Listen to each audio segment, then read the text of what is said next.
Sorry about that.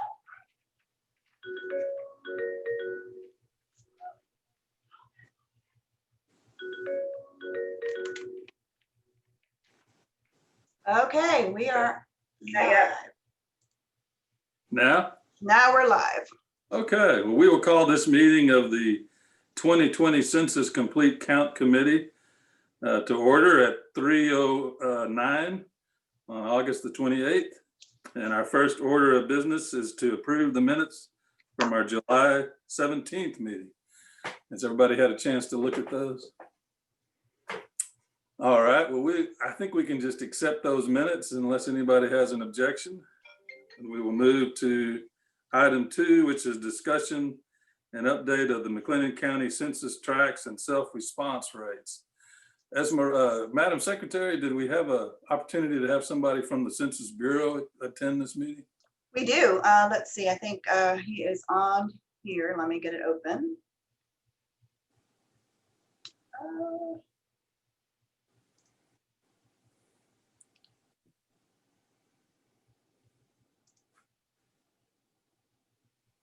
Robert, is that you? Are you there?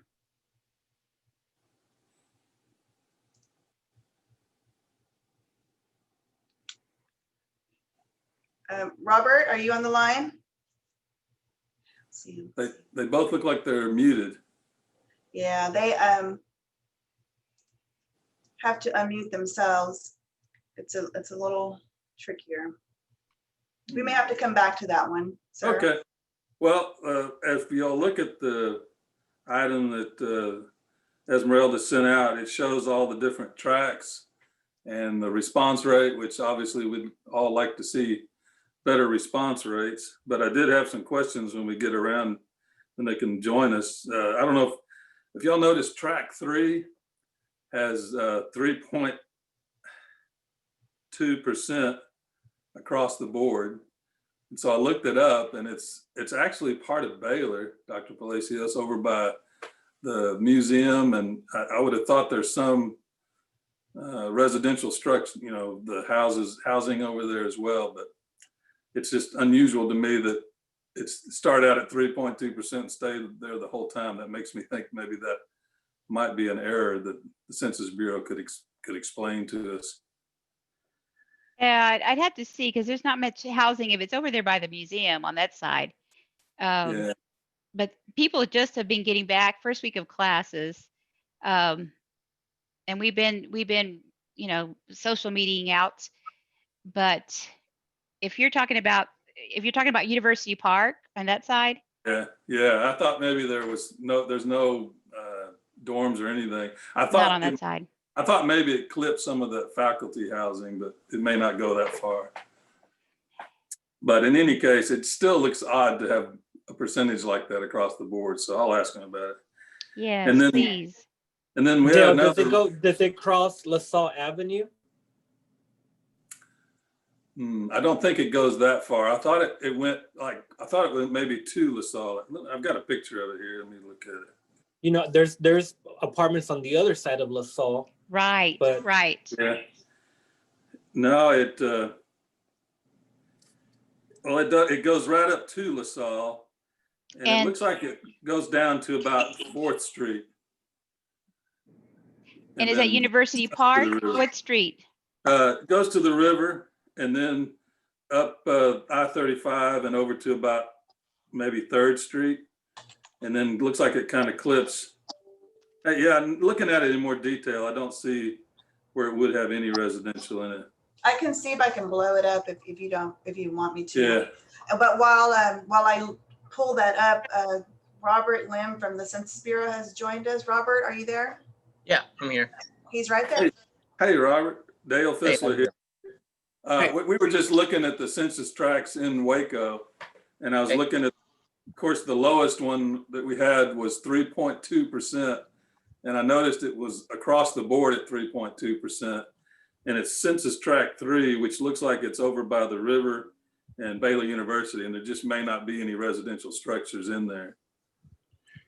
Hey, Dale, to that point, you know, that area does cover a cemetery. And so maybe we have an issue where we have some former people who are still getting counted.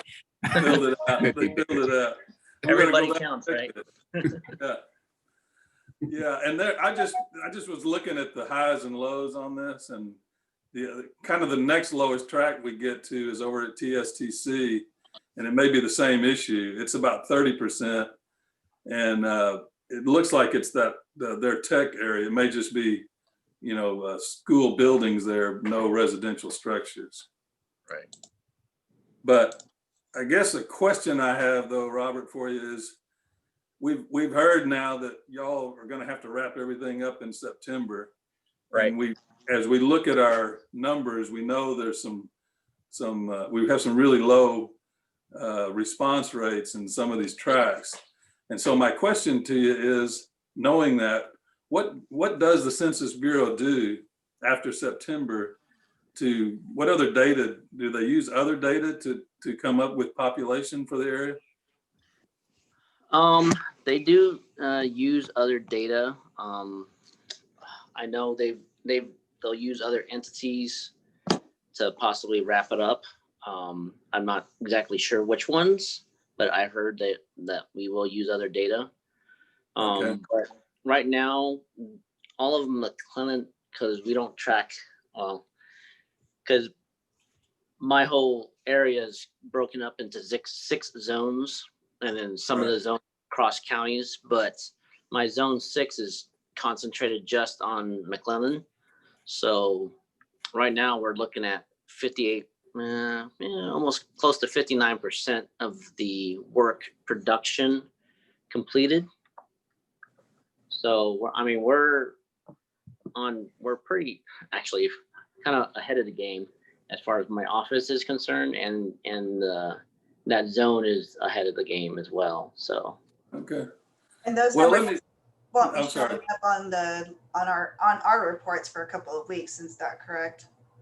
yeah, you guys probably, the public stuff will lag a little bit. So Well, let me ask the question a different way.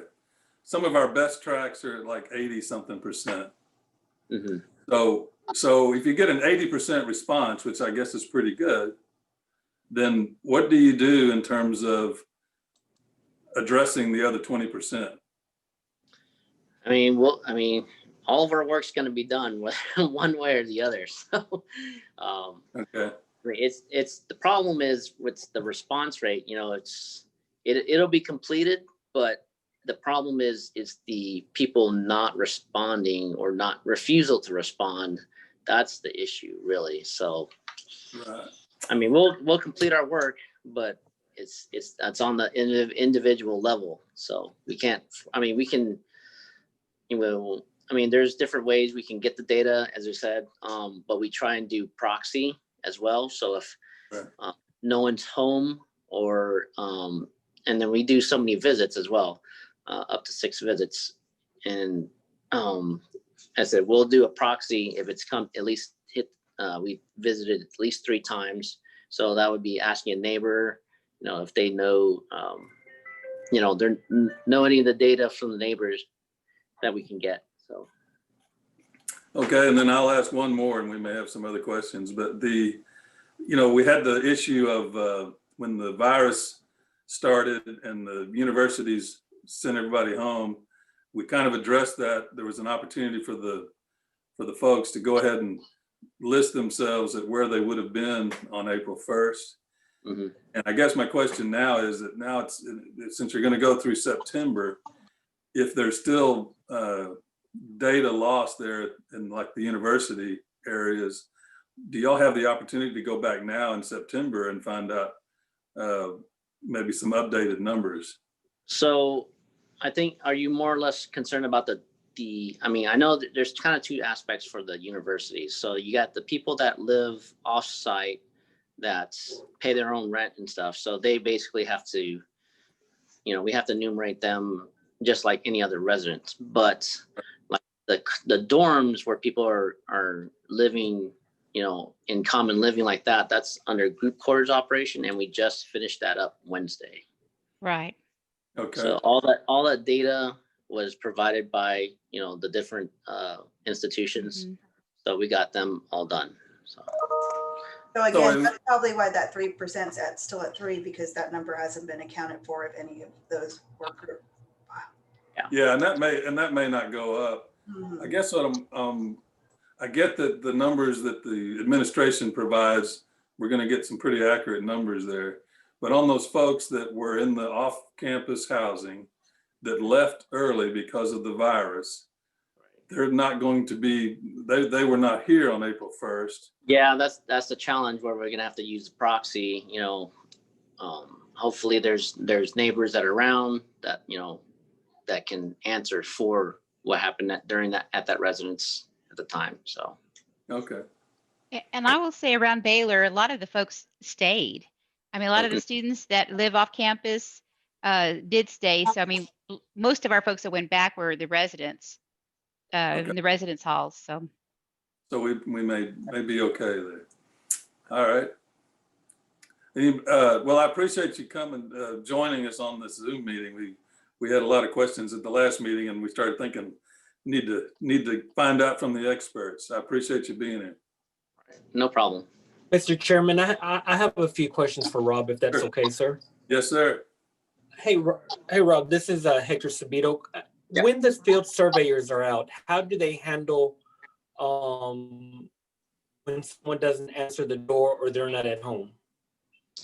Yeah, so if no one's home, I mean, we'll typically leave a notice of visit, and then that has a list of things that they can do that reminds them to, go online and, answer the census and whatnot. So that's one way.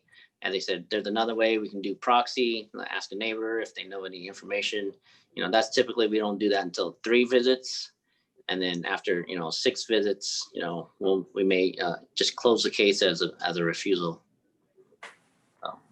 But all the data is merged together. So, whether it's marked as a refusal, and if they did it online, that's, it'll merge out and it'll, get resolved.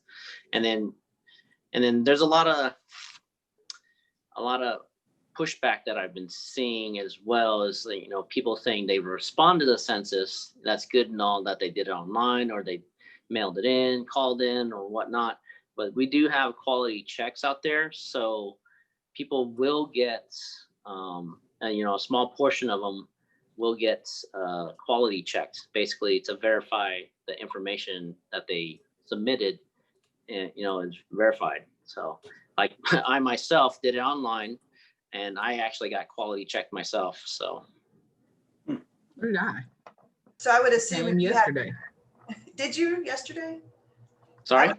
I would assume if people are out in that particular neighborhood, I guess it doesn't hurt for them to stop at a house that has already responded online, and that's when you do your quality checks. That's how it happens. Well, no, it's everything. All the assignments are made automatically. So it's the system's generated based, we have so much workload, so much is pulled off for quality check at random and whatnot. So that's kind of how it's all done. And I'm not sure mine was random. My house is a duplex, and I counted my mother-in-law in my house as opposed to her house. Mm. So that's why he asked. He was like, is this 2201? I said, yeah, but I counted her in this house. And he was like, huh, okay. Huh. But I mean, it was on there if you were counting somebody who lived in another address. But he was Yeah. pleasant. They were working. The other question I had was, how do the surveyors, or how is the census handling those tracts that aren't performing as rapidly or as greatly as, like, in other words, is there more concentration on those that are more at the 30th percentile rather than the 80 to 90th percentile? So because I deal in more of production wise and what's our workload is. So it might not necessarily translate over, but what we do, as I said, a lot of things is done automatically through our optimizer system, and how much work, the amount of work availability an enumerator puts in, and then that's, given out automatically. But if our production, basically getting the work done, is lagging in certain areas, we'll typically, we can manually people in those locations, and then the system will dole out those assignments as needed. So, but we will get it done. And and I said we're in the position of where my ACO, the work for our 19 counties is we're over 50%, and I think out of our region we are in the top 15%. So that means my office may get tasked to help out other offices in other regions or other locations to help out their production as well. But we're doing fine.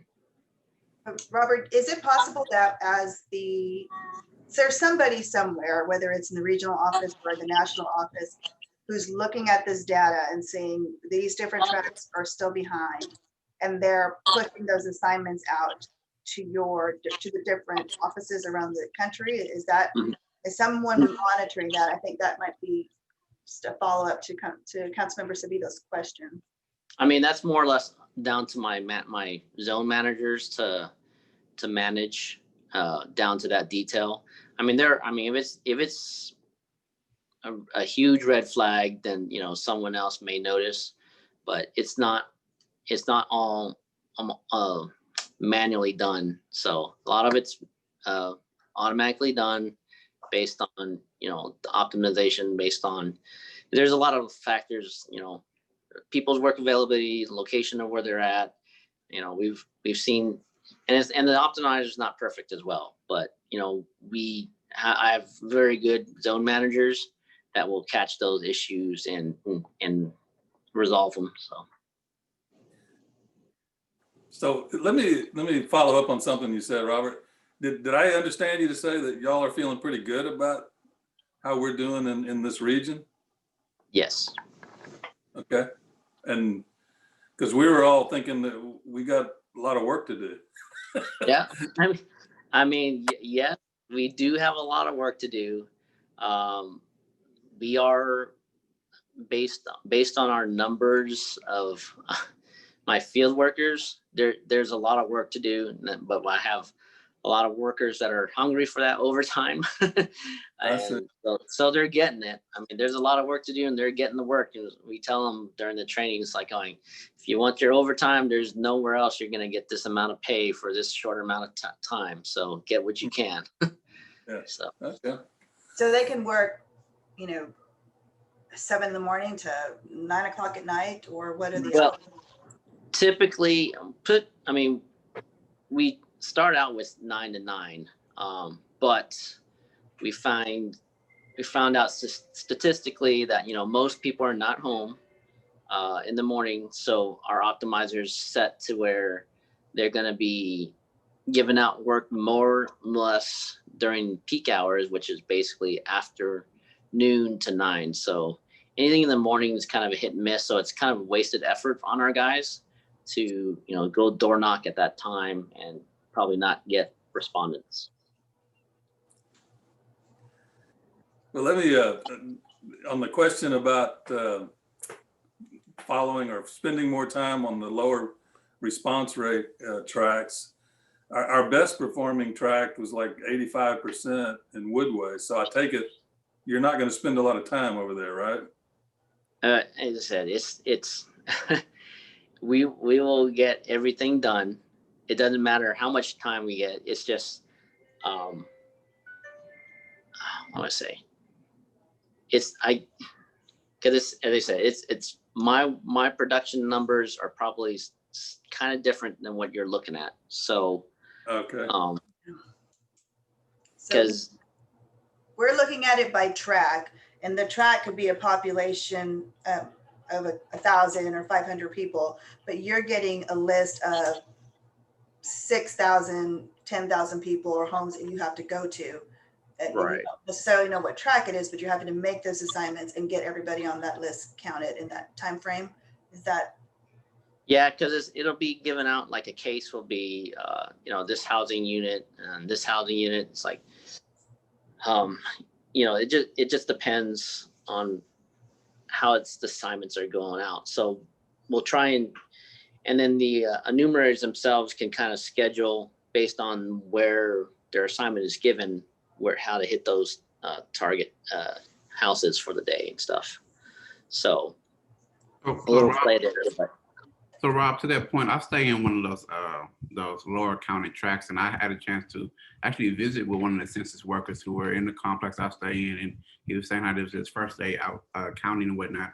So how soon will we get that updated as far as when people go out and the census workers do count the people who have been missed initially? How soon will we know the actual live numbers that you actually are looking at? I guess you're referring to. I'd have to call ask a little bit higher, because I don't know what the lag is between what the data you guys are seeing and what we're seeing. And I said, I'm not exactly sure of how it translates from my production numbers to the track level that you guys are kind of tracking as well on the public side. I'd have to on that. On my chat group, who are CCCs across the nation, they're saying the lag's about 2 to 3 weeks from when enumerators are counting. So it's just, and when did our enumerators get on, start hitting the ground? I know you had, when was the first batch? We started August 3rd. Yeah. Yeah. So that's good to know about when they started, because I know when I'm talking with the gentleman for Eastwaco, he said he started this week. And Yeah. so I know, I'm imagining there's a difference between start dates. Yeah, we had a mass trainings during the last week of July and then into the big first week of August, and we're continuing to do trainings as we bleed off more enumerators and gain some. So we're kind of treading water, trying to boost our numbers, but a lot of it's based on background checks. So. And this is Liz Palacios, and you said this will be going on through September? What's that? The census will go on through September, because I thought it was October. Yeah, because initially the census itself had asked for permission from Congress to get an extension, and that was never seen or was never brought up, or I don't know. It basically hasn't been approved. So we have to revert back to our original deadlines of getting the data, to the president on time. Very good. So, Which is what, December 31st, right? So yes. you have to collect all the numbers by September 30th, so that the Census Bureau does their administrative data checking and prepare that numbers for the president by the end of the year. Which is why they went back from the end of October to the end of September, 1 month cut out. Yeah. So, yeah, that was a big shock to us. And then when I got that call, that was during our training, our mass onboard training. It's like my change of game. So we got to go hot and heavy. So is there a way that we can get a list from you of the tracks that you need help with? Maybe we can help pump the response rates there in those specific tracks.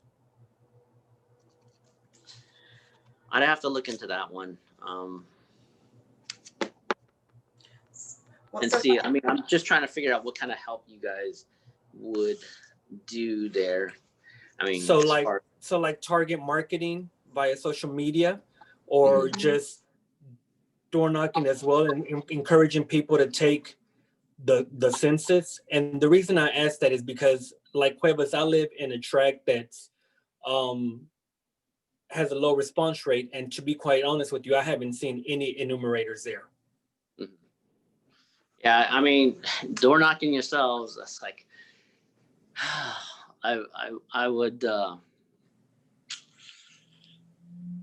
that's a hard call, because depending on the people, there's responsive, some are very unresponsive. So Rob, yes.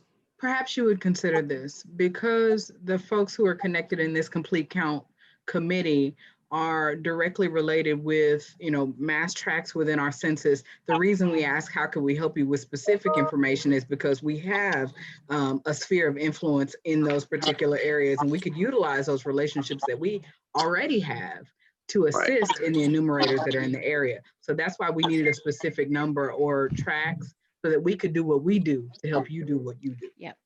Right. I mean, as I said, okay. So I guess we'd have to. I think, and I could be wrong, Robert, but the hard to track numbers that we're providing, those that on that grid, those reflect where the biggest concerns are. And I know for the social media that we're working with on the city side, that's where we're pushing in those, we're doing some of that social media marketing in those areas.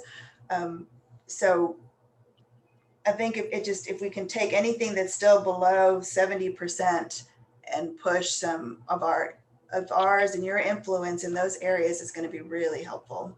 Yeah, we're still pushing social media with our students now that they're back in classes. So, but I probably do need to see which tracks we are. Yeah, so how we're doing. Probably the biggest help would be to get the message out again, and to encourage them to answer the census, because we get a lot of people just refusing. I mean, I've got incidences, a lot of incidences, and plus we've been getting scammers out there as well that I've heard. There's a proper way of how my people should be out there enumerating, and I've heard stories of things happening that's shouldn't be happening. So it shouldn't be my people doing that. And we're encouraging people, if that's happening, I don't care if it's my people or not, they should be calling the local authorities. Coming into a home, that's a red flag. Did they have their ID? Check the ID. It's like everything. There's So Robert, when we have situations like that in the city where they're scammers saying they're water department employees or things like that, we try to get some information out in the media to let the people know what is genuine and who your people are, that how they really do it correctly. So I guess that's another area we could help with if we could get the details from the Bureau about what information you'd want to get out. Yeah, I know that's been put out. I know I did a interview on the Tribune. I know that was on another TV station that was put out. We did a press release right before that they were going to go door to door because we were having some concerns, but we can keep doing that. Well, yeah. We also have access to everybody that pays a water bill. We could send it out in a water bill is what I'm saying. Yeah, I mean, I've seen that. I've seen those in there. But I know Esmeralda's got a lot of that details of what to look for, and it is on the public website for the census, what a census field worker looks like and what they should have. So okay, we can do that. Well, we probably should have jumped down to number 4, which is where you're able to give us an update from the Bureau. We started kind of hitting you with a lot of questions. Did you have an update for us? As I said, as far as the county is concerned, we're quite ahead of the game. So it's getting our production side completed. So. Okay. Any other questions on that? And Committee, I invited Yolanda, who is our, I think it's Yolanda, our partner specialist, who may have more information, but she hasn't responded. I don't know if they've relocated her or if she's doing some other things right now because of the recount, but I'm hoping to get more information from her as well. All right. Well, let me ask Robert, I know y'all have to finish up by the end of September. Does that mean you're going to close the Waco office around that time? No, the Waco office will be open probably into November. Okay, great. Okay. We're still trying to get a ribbon cutting going for that.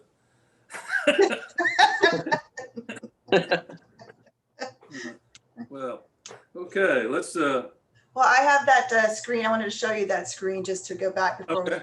if that's okay. Sure. Oh, let me see. You want this screen. Can you see that? Yes. So that's track 3. That's the one that you were wondering where the boundaries are. So you can, can you see it? I'm not seeing that. I'm seeing a title slide. Oh.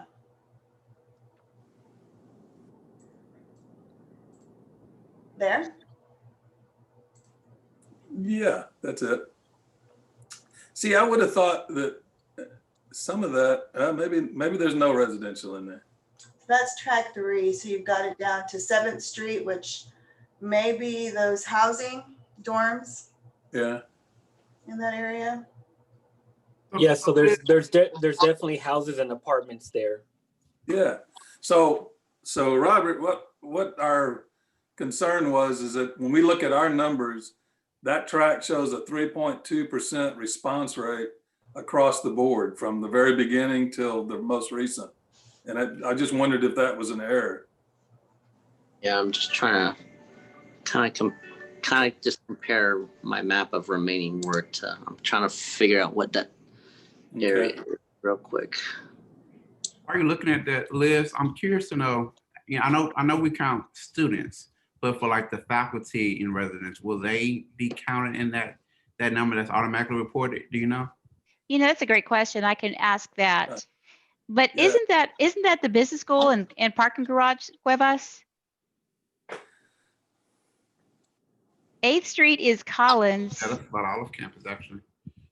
It's 8th Street is Collins, and yeah, there's still not. It's not There's going to no- be Just no- housing. Okay. But we can ask. That's a great question about the faculty in residence. Yeah. Is that where the president's house is? Doesn't that include dorm rooms though? Yeah, it looks Like- like, yeah, that looks. The 8th Street would be the 8th Street is Collins and Dawson, Allen and Dawson. Uh-huh. Let's And then see. on 7th Street and 6th Street, there's those fraternity houses. We don't have those, Hector. Okay, those organizational houses. Shame on you. I used the incorrect word. My apologies. But hey, that's my question as far as the dormitories. Do faculty know that are faculty counted in that number? Or are they expected to self-report, or how does faculty get counted, or are they only counting students there? And so that's what my question is. We only reported the students. And so, but it would seem that the faculty would have done it online because they're still a separate household. Yeah, and so maybe where the number is so low because they didn't think to do it. Or No, we don't have that many faculty. We only have a few of the residence halls with faculty. And here's the interesting thing. In 2010, track 2 had a 55.7 self-response rate. What about track 3? Track 3. Yeah, I think looking at the map, comparing it to mine, it looks like, yeah, that all falls under GQ. What does that mean? It came under a separate operation. So Oh, okay. It looks like all of the, like where the slick is, it just doesn't, it's still encompassing a lot of our buildings. Yeah. right. And the fringes will be some of ours. But even that red line is where Collins Dawson and Allen Dawson is. So maybe it would have Memorial. And we turned in our numbers probably about a month ago. Yeah, it's all the data is getting crunched and quality checked as well. So there's, as I said, that operation just finished on Wednesday. All right. Esmeralda, If you can you look pull at the note of about the track, it says that it has fewer than 100 people. It says that it's enumerated differently, separately from households. The note that's there, Yes. it has a special consideration. Right. And that would make sense. So And that could that, be, in less than 100 could be 0 then, or 3. Well, Yeah, because yeah, these are all our buildings. This is the main, the Yeah. main campus. yeah. I thought you did have some of the students living in that law department though. And engineering and, Yeah. yeah, they sleep That's- standing up. That's what they told me. Well, Esmeralda, can you pull up track 33? Because that's similar, except it's at TSTC. And it had I think its response rate was in like the 15% area. Thank you, Margie, for reading the fine print. Yeah. This one may be on the same thing. As we were talking about that area that was in 3, there are like, I don't know if they're actual on-campus housing or apartments, but Yeah. aren't there some Airbnbs right there? Could that be what they're counting? Could be. Small. Yeah, that might make sense. Mm-hmm. It could Because be. I think right there at Spate, right across from where the intramural fields and stuff, Right, aren't this there lake. like? Yeah, they're places you can come and go, but they're not really Yeah. home dwellings. They've knocked over all of those resident halls that used to, or not the resident halls, but the apartments that used to be there. So we're really very few housing that are homes or households, but yeah, the B&Bs would be there. Mhm. The only other ones would be the arbors, is the name, but I don't know if it was included in that. And so, but Angela, how about this one at TSTC? Is that a similar situation? Well, everything on the right there is the airport, of course, Yeah. and I think L3. We do have housing duplexes in the I want to say circle, but it's not really a circle. Egg, that's what we call it. The Right. egg there with Ellington Street, Bowling Drive, and over there in the southwest corner, there's single student house. Duplexes, family housing there. The only other housing is over along. I'm trying to get my bearings as I talk. I go by the buildings a lot, so I'm like, where are all the buildings? Yeah. Along Campus Drive, which is the bigger street, the thicker street through campus, we have apartments between Warehouse and 2nd Street. I want to say it is. Yeah. And I'm sorry, I missed the piece I was supposed to be comparing to. Well, I got distracted. This one's a little different because Yeah. it does show gradual response rates going up. And I guess on the issue on both of these is, even if we get the percentages up to 60, 70, 80%, it's not going to be a lot of people. So I guess we shouldn't worry. It just struck me as I didn't want them spending a lot of time on these areas if they're just not going to get, they're not going to get a lot of numbers out of it. Right. And one thing that I think makes a difference for us, being basically 2 years or less for most of our students, the turnover is quicker. And so we may get a significant uptick if we can get them to respond, if we maybe do an email or something to our recent graduates who were here April 1st or would have been here April 1st had we been open April 1st, and who were enrolled or living on campus at that time. So I'll see if I can get with our alumni network and just get something out to them. When we started this, we were told that college students were one of the hard to count areas, but these two tracks just kind of tell me that sometimes the percentages just don't really help you understand what's going on there. It's true. So what you don't see on your map there, which I do see on my map, is a lot of that is considered a GQ. And then, but I do have work hotspots in, as I said, in those duplex areas that will be counted. It is marked for work. So, it's probably just no assignments have gone out there yet. So. Hey, Rob, to that point, and you may have already mentioned it earlier, but can we get a schedule of when the enumerators are going to certain locations? Only typically no, because most of it's all automatically done by the system, unless I have a lot of coordination done and with my zone managers and to target and manually assign, which takes quite a bit of Which would effort. delay your efforts. Sorry? And that might delay your efforts to getting them on the road and counting.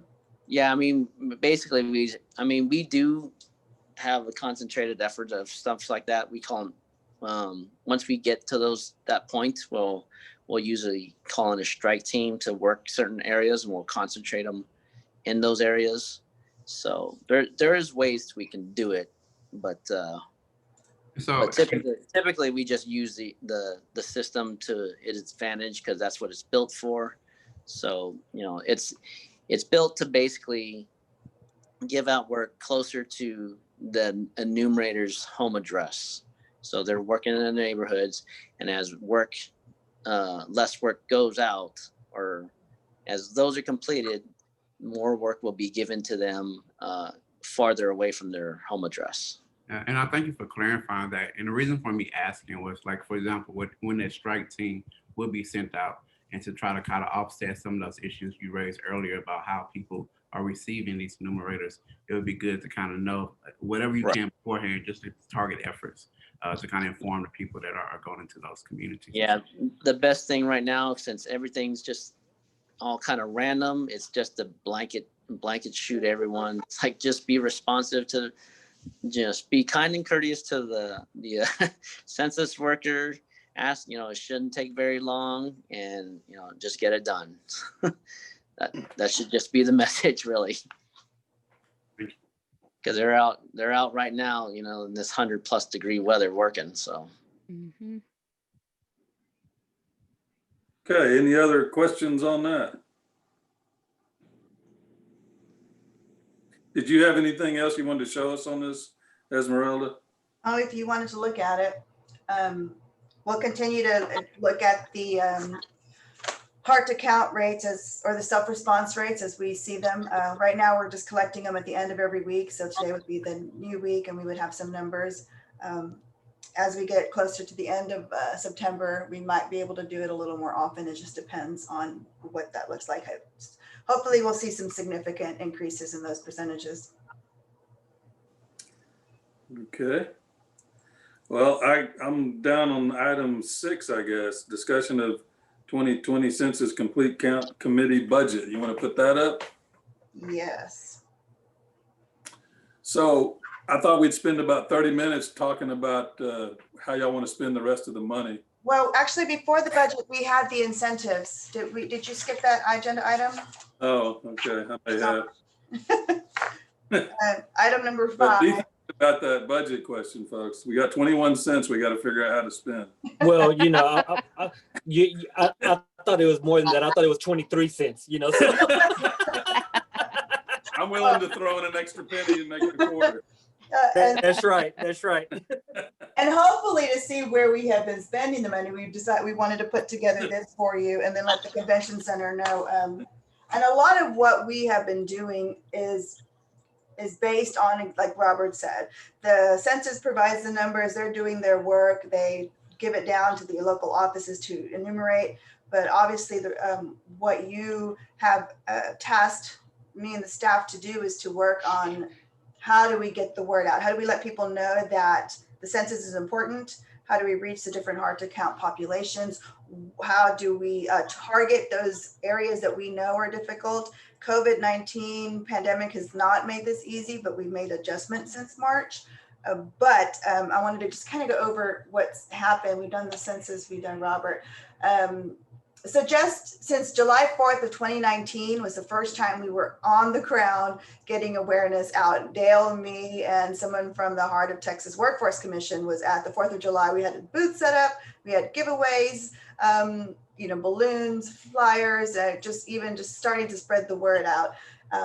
who knew that we would be going for a year and a half at that point? But we also began with Creative Waco, which is where we had, I was on the river, we had art projects. We started introducing the concept of the census to the families. There are a lot of families of color that would attend it. It's a free event. Kids get to do all these great fun things. I actually met Robert for the first time there and his family before I had even known that they were opening the office here locally. So that was a big, long 3-day weekend, 2-day weekend.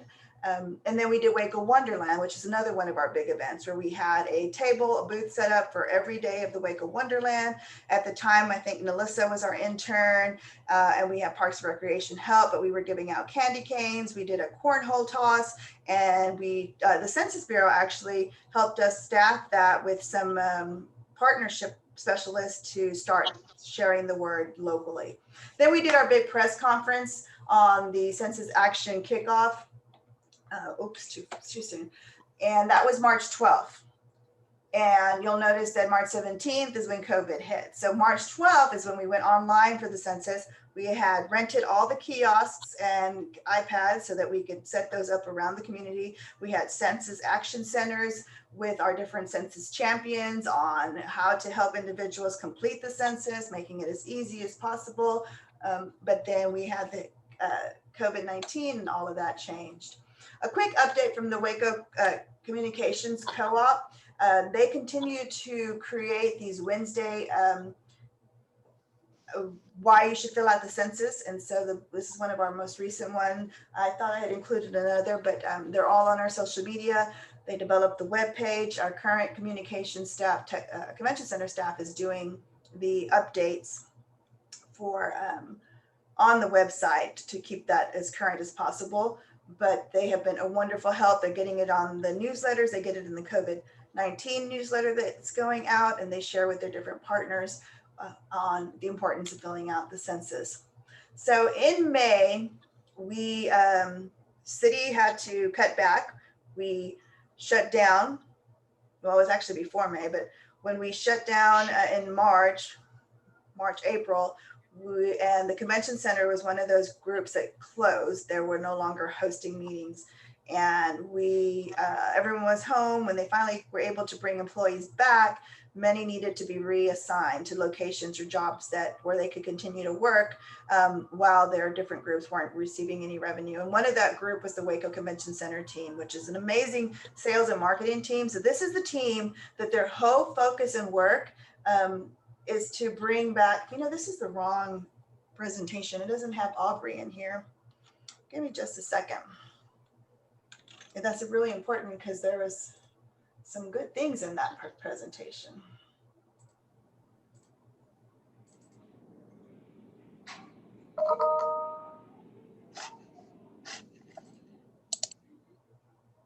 No.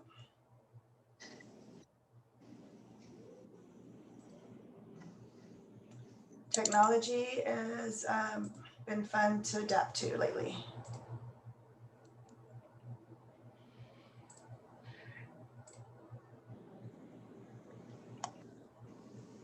So Robert, are you living in Waco? Yes. So you were here before all this started then? Oh, yeah. Okay.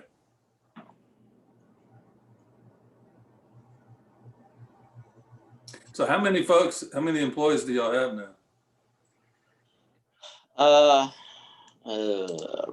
Probably over my 19 counties, we're looking at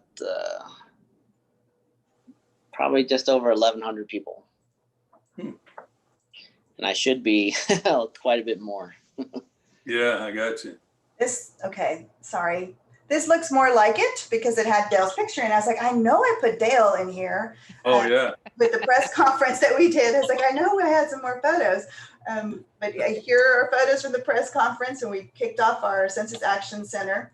And then most recently, we also had the Census Juneteenth parade, which we'll talk about, and his family was there throwing Frisbees. And you can see how COVID has changed a lot of the work we did, which has affected and impacted a lot of the efforts that we made. Here are the pictures. I knew I had another one. And then here is the full convention center team. So again, this team is responsible for bringing $1,000 in the hundreds and $1,000 conventions into our community, and they could not do that during that time frame. So I was excited. I think Dale had something to do with it, where they were able to reallocate this entire team to working on the census, which has been I think a lot of the numbers that we've been able to increase in our hard to count is because of the work that they've been doing. They're each strategically working on different items. So Melinda here, who's the first person that you see, she's been our radio and reaching out to some of our educational community. Then Susan is doing all of our social media along with Carla. These two are amazing with our website and our social media and targeting and boost. So if you can see our budget, which I wanted to go through this before I get to the budget, almost $10,000 in social media boosting and ads has been going out in our community since May. So that's a significant amount of reach and targeted. And they have actually been pretty successful at getting post clicks, which means when you go to that website or they're visiting the social media, they're getting people going to the census, hopefully meaning they're going to complete it. Aubrey has helped take the lead on a lot of this, and she has part of the presentation that she'll do for you. And then Mandy and Rhonda are also helping. Mandy's been working with the church groups and our faith-based organizations, getting them the information. And Rhonda has been doing a lot of work also with some of our housing authority. So I'm going to let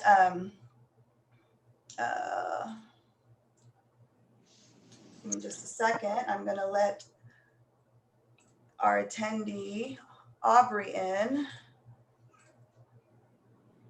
Aubrey, are you there? Aubrey? I take that as a no. I guess so. I guess so. Hi, can y'all hear me? Yes. Oh, okay. Hi, everybody. Hi. Hey. But yes, let me go over the presentation that we got to help out with for the census meeting. And beginning on the slide for school outreach, we collectively were able to accomplish the following. First was a partnership with the WISD Child Nutrition Program. And what we did was we contacted the director, Clifford Reese, and we partnered with him to be able to get our flyers for their summer nutrition program at 15 to 20 different locations throughout the summer. And we got the flyers stapled to each packed lunch for each child. So they were able to provide that throughout the summer. And that was a really great way to get outreach to all of the children and then their families as well. And then next, we were also able to provide superintendents and principals a mass email that sent out, and it was able to be able to post on their social media platforms, and then they could also print them out and post them around their schools as well. And then we were also able to, we all assembled about 4,000 census rolls, and we called them census rolls because we rolled them in cellophane and kind of tied a cute little bow around each one.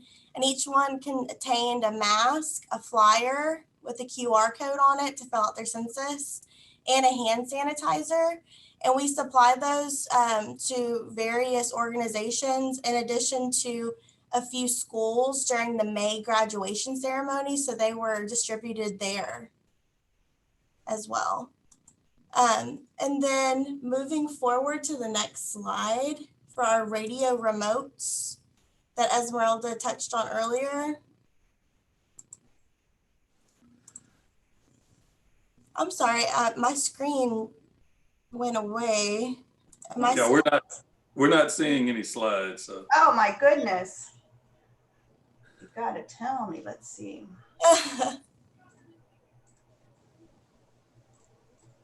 Oh. Well, you can continue to go through it and I'll catch up with the slide with you, Aubrey, if you like. Sure. For the radio remotes, we worked directly with 94.5, the Beat radio station, to conduct census signups at various locations around Waco. And they were popularly places amongst those tracks that were hard to reach. So we had VIP guests who were brought in to talk about the importance of the census and encourage listeners on the radio station to do their part by completing theirs. And people, since it was a live sign up or an in-person sign up, we had them filling out on our iPads right then and there, signing up for their census and then receiving a prize for it with our promo items. And then additionally, we had radio spots that were purchased on 92.9 Shooter FM, La Mejor, 104.9 Bob FM, and ESPN Central Texas. And we also had placements that included pre-recorded radio ads with really nice, diverse professional voices, live interviews, live reads, social media support. And the placements that we had on La Mejor included radio ads in Spanish as well. So those were really great to tap into the Spanish-speaking demographic. And moving forward to the church outreach slide, which is the next one. Our team sent out a mass email to Waco pastors asking to place our digital flyers in their online church bulletins and in person to their church congregations for physical flyers as well. And we have also received several Census PSA videos from participating pastors as well. And on our next slide, we have yard sign distribution. We were able to target areas amongst those hard to reach tracks, and we set them up ourselves. I myself went a couple hours one day. We had Carla, she drove out to Riesel, Hallsburg. She really did a lot that day too. And we distributed those amongst ourselves, and we actually had a second order, and they were both English and Spanish. You can see the second order below. Those were much more effective. And we also had additional distribution support from those city council members. Commissioner Pat Miller was really influential in that as well, along with other organizations and businesses amongst the hard to reach areas. And with our PSA video outreach, we sent out messages to educators, community leaders, city council members. We even had Commissioner Miller do one as well. We also have PSA videos in Spanish and in sign language too, which were really great and effective. Each video contains a quick introduction of the speaker, a brief message on why the census is so important, and a listing of where they can go to that mycensus2020.gov to fill theirs out. And we had a lot of great response, and that was awesome to see so many leaders in the community willing to put themselves out there and sign everybody up as much as possible.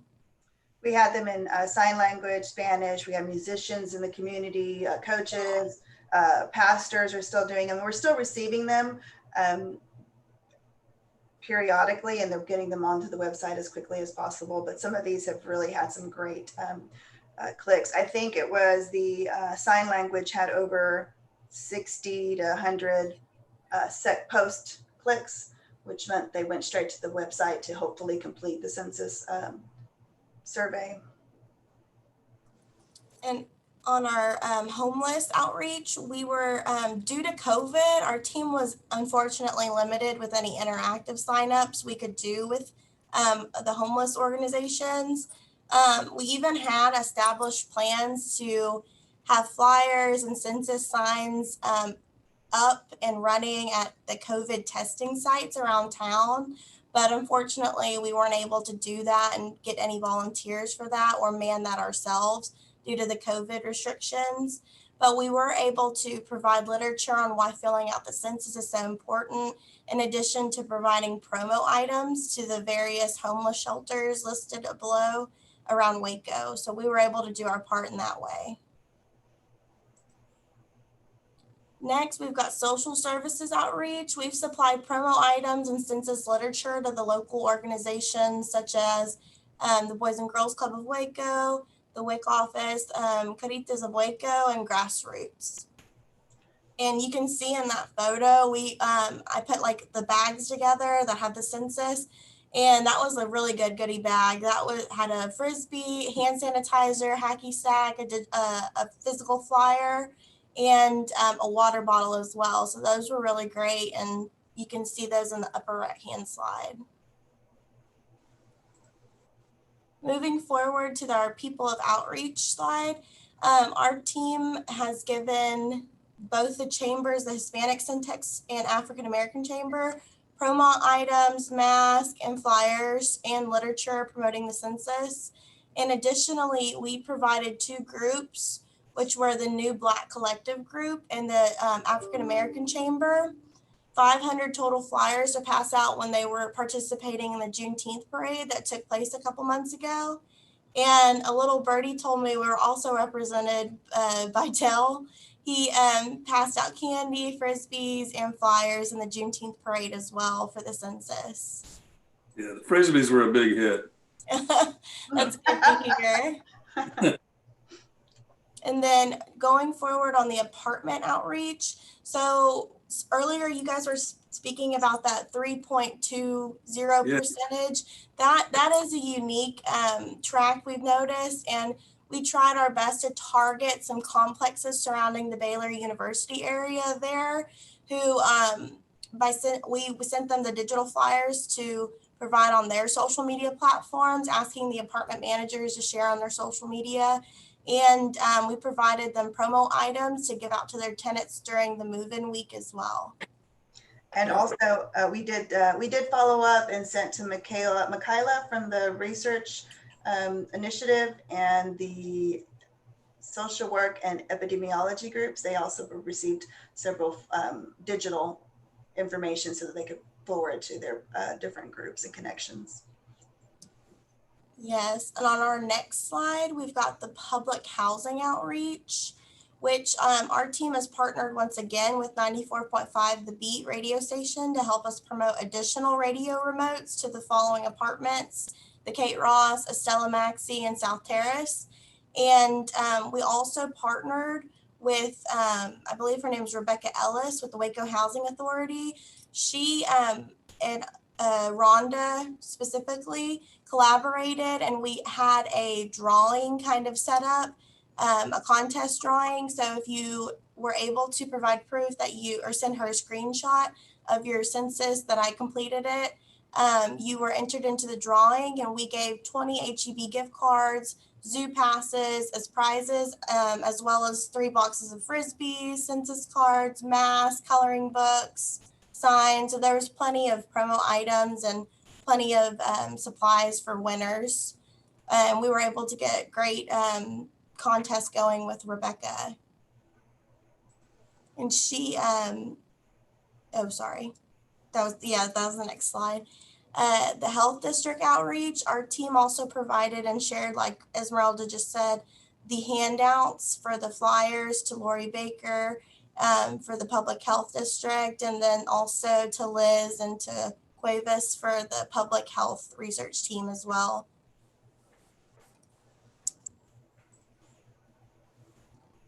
And part of our paid advertisements that we had, the radio ads and the billboards, those were all in English and Spanish, which were really great for those demographics to be hit and to get the word out in both Spanish and English. And we also had the Anchor News ad. I don't know if you can see the bottom left-hand corner. That was great. And we were able to be represented in that ad as well and get the word out there, along with other ads too. Oh, yes. On our social media campaign outreach, we had both Facebook and Instagram ads. We also created our own website for the I Count Waco Census 2020. And we had documented our efforts on there, and Carla and Susan were really influential in getting that and establishing that and updating it as much as possible. So we've got those 2. And then we also have the PSA videos that were really have been shared a lot. I know the PSA videos have been shared constantly, and they're really being spread a lot online, which is great to see that representation. And if you look at our numbers, this is just a screenshot from today. So from July 31st to August 27th, we've reached over 114,000 people. And post engagement, that's that number. That's when they click on it and go to the census website. So using social media and then the aspects that we have been really allow us to reach more than we could at any particular event. However, there are groups that may not be on social media or not have that connection, and those are the ones that we're probably struggling to reach without being able to have that in-person type of event, which is why we're doing some of those radio spots. The radio spots were really designed to get in person in the community at the HEBs, at the different dollar stores, because those are individuals who may not be on this type of social media as often. But we did have several engagements. And if you'll look at just the engagement between August 21st and August 27th, that's post engagement. So going from the website to my2020census.gov. So they've been doing a fantastic job using that. Here is one of the examples of an engagement. And this one just went out recently because we were noticing that we were getting a lot of feedback. Susan was saying we're getting a lot of, we already did it, enough with this already. You keep telling us I already completed mine, which was fine. We want to get the message out over and over again, but we decided let's show them where they are. If they're not blue yet, that means less than 50% of their community has been counted. And amazingly, this started getting shared. And we reached over 14,000 people with this because they realized, oh, if you haven't filled it out yet, if you're in this map, 50% of your neighborhoods haven't been counted, have only been counted, either whichever way you want to look at it. And again, this is some of that area out in Waco through Lacey Lakeview, and then over here in the county, Riesel, Hallsburg, and I think Elmont is over here somewhere. So we've had we've reached over 13,000 just with this particular engagement. So I wanted to share that with you. And this is the one I mentioned earlier. This was our sign language or PSA that Carla directed and shot, I think. And it reached an incredible amount of people with 77 post engagements alone. And this is a community that we wouldn't have been able to reach without the help of just all the shares from that community. So that was something we realized recently, that it was the secondary shares. It was an individual sharing with their community and their population that would allow it to reach more individuals that we don't know and that may not be friends on the City of Waco website or our Why I Count Waco website. So we were really happy with this particular one as well. And now, Aubrey, thank you so much. They've worked so hard. I was just going to say, so as of August 27th, our self-response percentage was 60.1%. And in 2010, it was 65.5%, which I'm sure y'all are aware. So we're only 5.4% away from being what we were in 2010. So I believe that we've helped a lot, and we've all had on the convention center team a great time helping with this project. Well, we appreciate all your work. Yeah, Thanks. no problem. I think those are great. That's a great presentation too, Esmeralda. If you could somehow get that to all of us, that would be good. I will definitely do that. And I'm going to open the budget because all that work was at a price. Yeah. And here's our budget. I think I sent it to you all. Dale, thank you for catching that misprint. No problem. From shirts.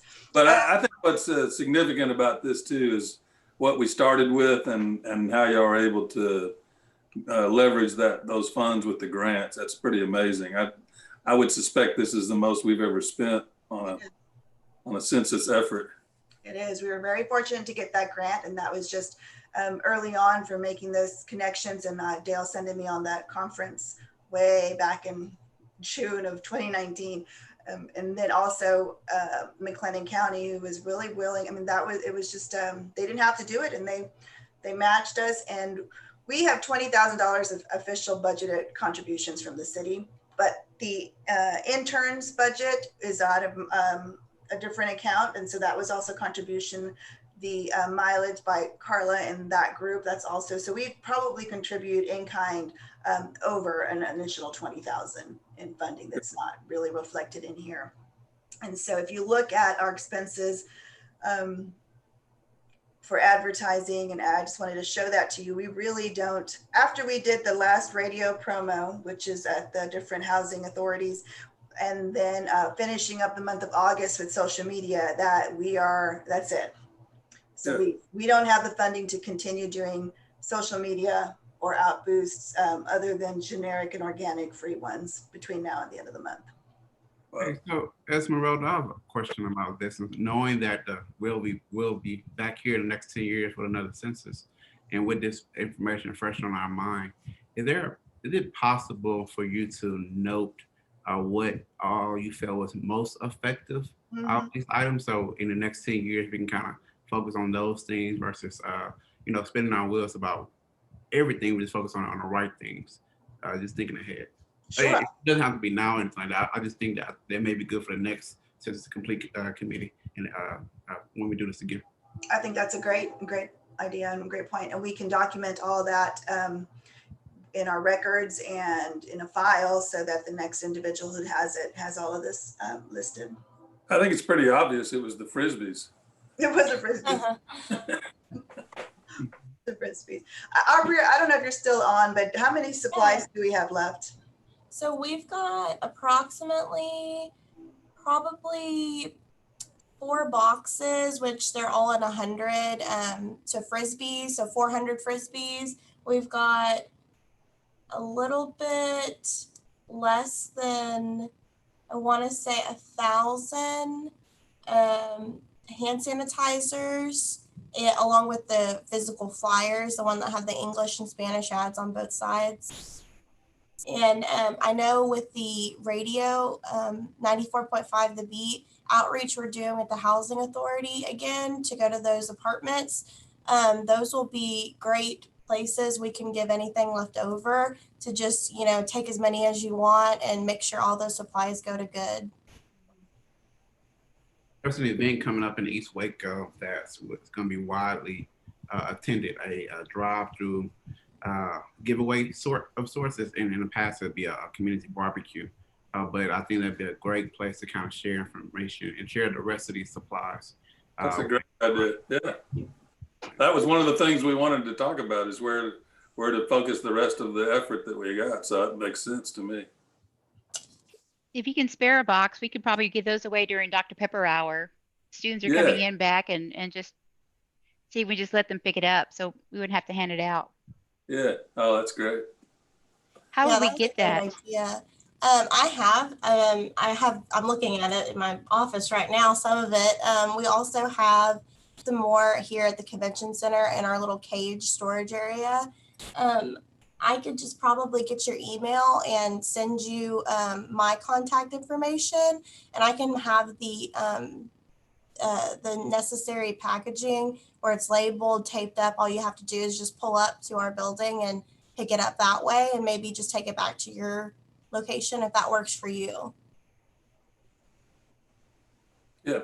And that cage there is where you put the people that don't have masks on, right? That's what I hear.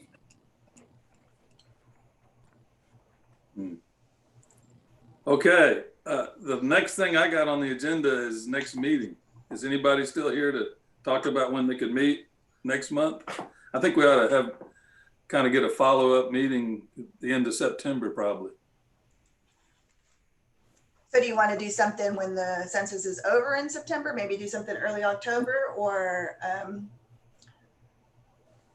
I'll leave it up to the group. What's the group think? Do we still have a group? Yeah, I mean, should we wait until the actual close, and I mean, even maybe a couple of, maybe the second week in October, so that they can get their lives together? Yeah. Yeah, that sounds good to me. Okay. I'll have Michelle. Is Friday at 3 o'clock a good time for everybody? It seems this one got moved around a little bit. That would be like October the 9th. Or even the 16th.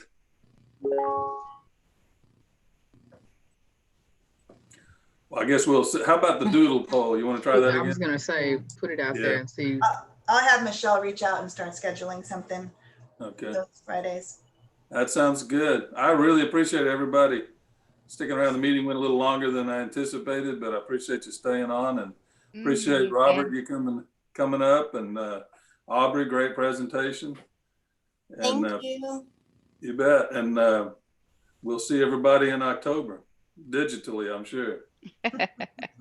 Thank you. Thanks, y'all. You bet. Thank y'all. Bye-bye. Bye.